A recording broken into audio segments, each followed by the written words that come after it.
recovery, because we've been through... Oh, where's Governor Peter Obi? Has run away. They should go and bring him for me. I need to talk to him about a few of those. Go and bring him.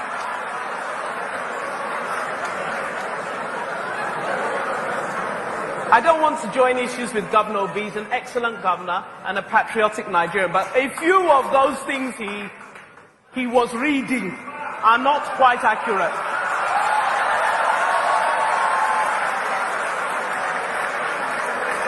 Thank you. Don't run, sir. Thank you very much for retrieving Pastor Obi for me, Governor Obi.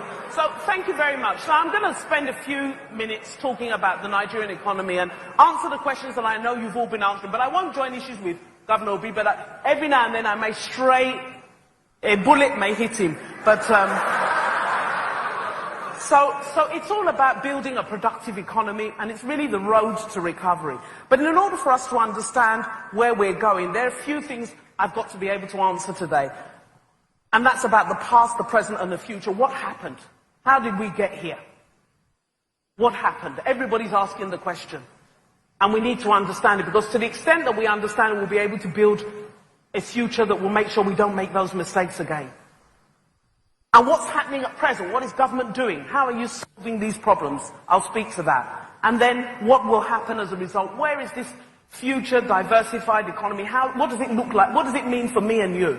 I'll also speak to that. So again, these are the questions you're asking. What happened?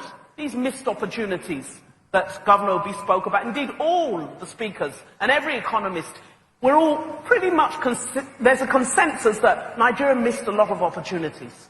And we need to understand why. And what are we doing? We're laying the groundwork for a more resilient economy. And what's going to happen in the future? We're going to build an economy that really doesn't care what the oil price is. And it's extremely important. We cannot afford to behave like an oil economy. And I'll explain why. There are 180 million of us. We have 2 million barrels of oil a day. The Kuwaitis have 3.9 million people and 3 million barrels of oil a day. So we can't afford to behave like an oil economy. And what is an oil economy? An oil economy simply pumps the oil up, and then they use the money, the dollars, to buy everything they need. That's the economic model that Nigeria had largely been following. We export crude oil. What is crude oil? Crude is unrefined oil. We don't even refine. And then we buy everything. In fact, we buy the same crude oil back. They refine it and sell it back to us. When I talk to people that are not as young and as exposed as you, I say it's like exporting cassava and importing gari. That's what we've been doing. We don't add value. We don't get any of the byproducts. They just give us the dollars and then we import everything. And what does that do? It means that Nigeria has become a very unproductive economy.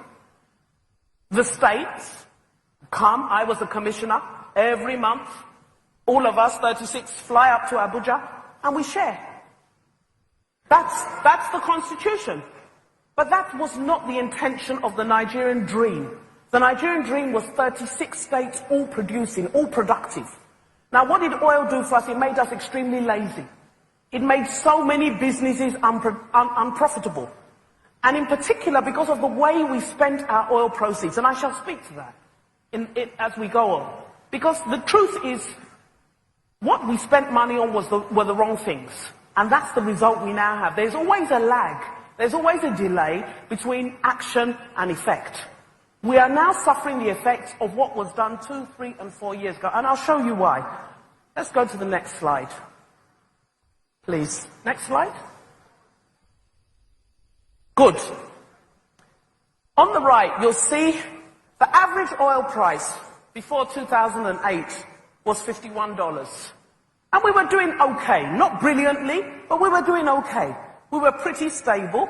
We weren't growing brilliantly, but we were steady. And then the oil price suddenly shot up, which is the period you see. Went as high as $120 a barrel. What did we do with that extra money? Maybe I should ask, what could we have done with that extra money? Well, if we had just fixed power, nothing else, just power, wouldn't be in recession today. If we had just fixed roads, wouldn't be in recession today. If we had just built a rail system, we wouldn't be in recession today. But what did government spend money on during that period? We weren't in government, by the way, but Governor Obi may know some of the people who were there.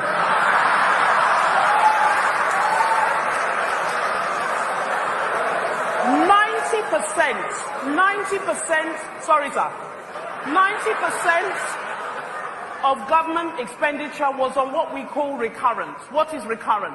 Salaries, travel, training, welfare. Welfare, by the way, is food. Welfare. That's what we were spending money on. Only 10% went on capital. Only 10% of government spending was on capital. Now, what is capital? Roads, rail, power, housing, building educational institutions. Only 10% of government expenditure was capital. So that's, I think I should pause as His Excellency arrives. No? I should keep going. Okay. So, only 10% of what we were spending was productive. Effectively, we were just wasting money. And I have many statistics that I can use. We were, in 2015, our travel bill was 64 billion naira. Yes. But the amount spent on roads was 19 billion.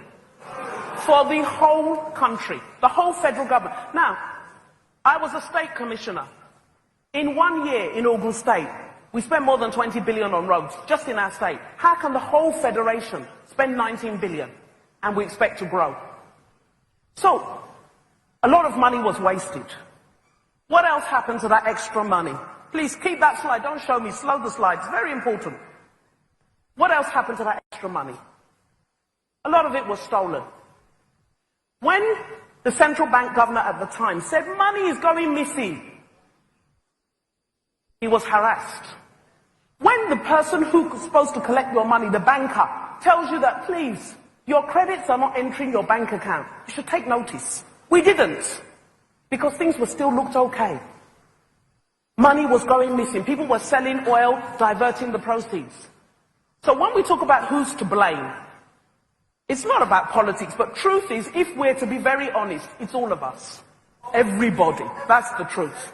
When it comes to blame, we should always have a mirror. It's all of us. Those of us who heard that money was going missing and did nothing, those who heard money was going missing and didn't believe it, we're all to blame. And the consequences are what we are now